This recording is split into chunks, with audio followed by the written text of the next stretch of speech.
Bienvenue dans le podcast Le jour où elles ont dit non. Aujourd'hui, Tarana Burke.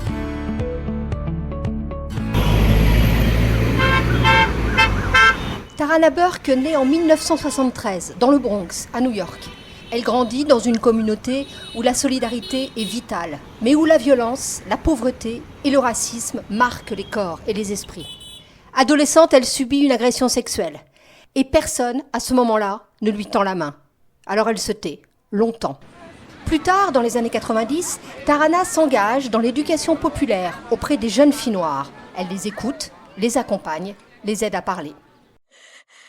Et puis un jour, une adolescente de 13 ans lui confie qu'elle a été violée par son beau-père.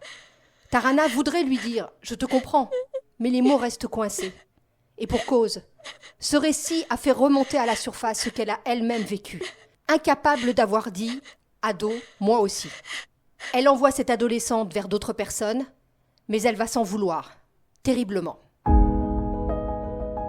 Alors en 2006, Tarana décide d'agir. Elle crée un mouvement baptisé MeToo, moi aussi, destiné à aider les victimes de violences sexuelles, surtout dans les milieux populaires. Leur dire qu'elles ne sont pas seules, et ainsi provoquer des échanges et des dialogues. Pendant plus de 10 ans, elle organise, elle forme, elle soutient, dans l'ombre, loin des médias. Et en 2017, l'affaire Weinstein éclate au grand jour. Quelques jours plus tard, l'actrice Alyssa Milano, sans connaître l'origine du mouvement MeToo, incite les victimes de violences sexuelles à s'exprimer sur les réseaux sociaux en apposant le hashtag MeToo à leur publication. En un mois, celui-ci est tweeté 85 millions de fois.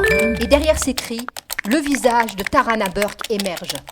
Ce qu'elle a semé dans l'ombre devient un mouvement mondial. Des millions de voix se lèvent, des silences se brisent et la peur change de camp. Tarana n'avait pas prévu la célébrité, mais elle assume ce rôle. Elle rappelle inlassablement que le mouvement MeToo n'est pas né d'Internet, mais de la douleur des femmes noires, invisibles, ignorées. Elle veut que la libération des paroles ne soit pas un feu de paille, mais une transformation durable.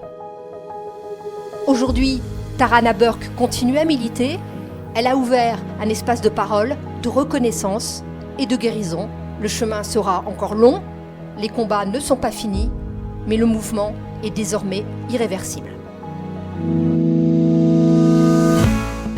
Vous écoutiez le podcast Le jour où elles ont dit non.